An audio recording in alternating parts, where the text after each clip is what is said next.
My name is Elizabeth, I'm 59 years old, and I was uninvited from my own daughter's wedding via email. Before I tell you why she was blowing up my phone the next morning, absolutely frantic, let me know where you're watching from in the comments. It's always nice to see how far these stories travel. The email arrived on a Tuesday. I was at my desk, finishing up a client file, when the notification popped up. The subject line was just, "Wedding update." I smiled. My daughter, Jennifer, was finally getting married at 32. I'd already sent her $35,000 for the venue deposit in Napa Valley, and the final $55,000 was scheduled to be transferred next week. I clicked it open, ready for some good news. What I read felt like a punch to the gut. It wasn't an update. It was a disinvitation. "Hi Mom," it began, far too casually. "So, Nathan and I have been talking with his mom, and we've all decided it's best to keep the ceremony itself really small and intimate. So, we're not going to be able to have you there in person." I had to read that line 3 times. My blood ran cold. It went on, "But we still really want you to be a part of it. We'll be setting up a Google Meet link so you can watch everything from home. LOL. LOL. 3 letters that burned a hole right through my heart. She had summarized my 32 years as her mother, my sacrifices, my love, and my checkbook, and dismissed it all with a laugh out loud. I looked at my screen, at the words that essentially told me my money was welcome, but I wasn't. For 32 years, I had been her mother. When, exactly, did I become her bank? I minimized the window, my hands trembling slightly. I didn't cry. I didn't scream. I just felt empty. All I did was reply to her email with 4 words. "Sure. Enjoy your big day." Then I shut down my computer and went home. That night, my quiet house felt deafening. Every corner held a memory of sacrifice. I thought about the second job I took when my husband, David, passed away, just to make sure Jennifer and her brother Mark never felt the financial strain. I thought about paying for Jennifer's college tuition, even when she changed her major for the 3rd time. I thought about the down payment I'd helped Mark with for his house last year. I'd given them everything. I walked over to the mantel and picked up a framed photo of David. He was smiling, his eyes full of the kindness I had fallen in love with. I traced the line of his jaw with my finger. "An Zem Nai, David," I whispered, the Vietnamese term of endearment feeling strange and familiar on my tongue. I tried my best, but I think I got something wrong along the way. The silence that answered me was all the confirmation I needed. Continuing to let them treat me this way wasn't honoring his memory, it was a betrayal of the life we were supposed to build, a betrayal of myself. The next morning, I woke up with a clarity I hadn't felt in years. I didn't get ready for work. I got in my car and drove straight to the bank. The teller smiled politely as I sat down. I explained that I needed to cancel a pending wire transfer of $55,000. She tapped at her keyboard, no judgment on her face. As I signed the cancellation form, my hand was perfectly steady. It wasn't an act of revenge. It was an act of survival. By the time I got home, my phone had started buzzing. It didn't stop. Call after call from Jennifer. Voicemails. Then the text started. But I didn't answer. I just put the phone on silent and made myself a cup of tea. That evening, there was a sharp knock on my door. It was Mark. His face was a thundercloud.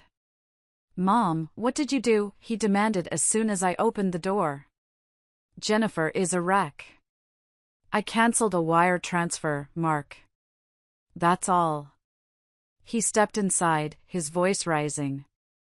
"A wire transfer? Mom, that was for the wedding. After everything we've been through since Dad died, why would you choose now to hurt Jennifer?" The old me would have crumbled. The old me would have apologized, felt guilty, and fixed it. But the old me was gone. I looked my 29-year-old son in the eye. Mark, what's hurting Jennifer right now isn't my action. It's the consequence of her own. This is unbelievable, he scoffed, running a hand through his hair. Why do you always have to make everything about you? That was the line. The one they always used. I felt a hot flash crawl up my neck, but my voice came out colder than I expected. I think it's time for you to leave. He stared at me, shocked into silence for a moment, before turning and storming out.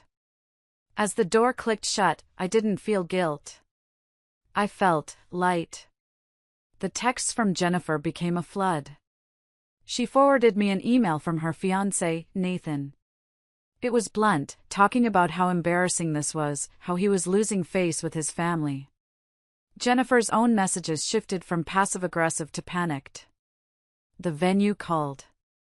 They're going to give our date away if they don't get the final payment by tomorrow. Then, a few hours later, another one. This time, it was a phone call. I let it go to voicemail. The message she left was the nail in the coffin. Her voice was syrupy sweet, but laced with desperation. Mommy, she began, a name she hadn't used in years. I'm so sorry. I've just been so stressed, you know how much I love you. We can talk about this. I'll make it right. I'll do anything, just please send the money first. I listened to it once. That was all I needed. She wasn't sorry she had hurt me. She was terrified she was about to lose what she wanted. My presence was a bargaining chip. My love was a transaction. I calmly replied to her text. You aren't sorry for hurting me, Jennifer.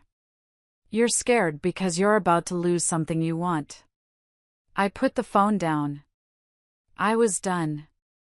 The next day at work was blessedly normal. My boss, Robert, a senior partner at the law firm, is a good man. He treats me with a respect I realized I was starved for. He runs the firm, but he knows I'm the one who keeps it running smoothly. Just as I was packing up to leave, my office door creaked open. It was Jennifer. Her eyes were red and puffy, her hair a mess. This wasn't the confident, entitled daughter I knew. This was a cornered animal. She rushed to my desk, her voice a broken whisper. Mom, please. I'm begging you. I'll lose everything. She grabbed my hands. They were ice cold. Jennifer, I said, pulling my hands away gently. There's nothing to discuss. Yes, there is. The venue. St. Helena Vineyards, she sobbed. I looked at her. And for the first time, I felt nothing but a sad, quiet resolve.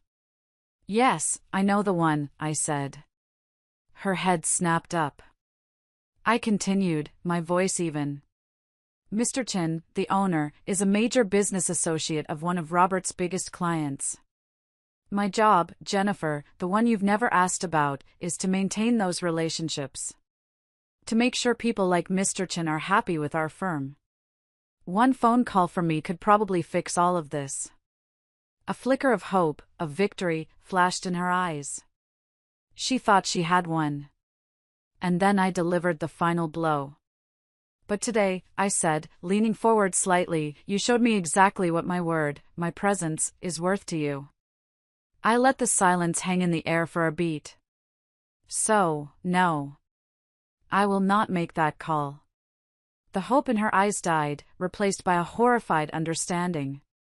The color drained from her face. She finally understood. My power wasn't in my bank account. It was in the respect I had earned, the life I had built completely separate from her. A life she had never once bothered to see. Just then, Robert appeared in my doorway, holding his briefcase. He took in the scene, me, calm and composed, Jennifer, looking utterly broken. He didn't need the details. He just saw his office manager being harassed. Jennifer, he said, his voice firm but not unkind. I think it's time for you to leave. Our workday is over. She didn't argue. She just turned, like a ghost, and walked out. I sat there in the silence of my office, the city lights beginning to glitter outside my window. I didn't feel triumphant. I just felt still. I turned on my computer, opened my email, and composed one last message to both Jennifer and Mark. It was short. From now on, my love for you is unconditional, but my presence and support are not. You will have to earn them. I hit send. Then, I blocked both of their numbers. And for the first time in a very, very long time, I breathed. 6 months have passed since that day. I heard through the grapevine that Jennifer and Nathan had a small ceremony in his parents' backyard. I never received an invitation, and I never received a real apology. But something incredible happened in those 6 months. I took that $55,000, my money, my security, and I did something I'd always dreamed of. I pitched a new initiative to Robert and the other partners, a pro bono program run by me to offer free financial and legal counseling to older women in our community who are facing economic abuse or hardship. They approved it without hesitation. My life isn't about weddings or filling an empty nest anymore. It's about taking the hardest lesson of my life and turning it into a lifeline for someone else. My worth was never negotiable. I just had to be the one to finally believe it. As I look back on it all, I realize a profound truth, one that I want to share with all of you. You do not have to set yourself on fire to keep others warm. Thank you all so much for listening to my story. It wasn't an easy one to share. I'd really like to know, have you ever had a moment where you had to choose your own self-respect over keeping the peace? Let me know in the comments below, I'll be reading them. And if this story resonated with you, please give it a like and consider subscribing for more. You're not alone.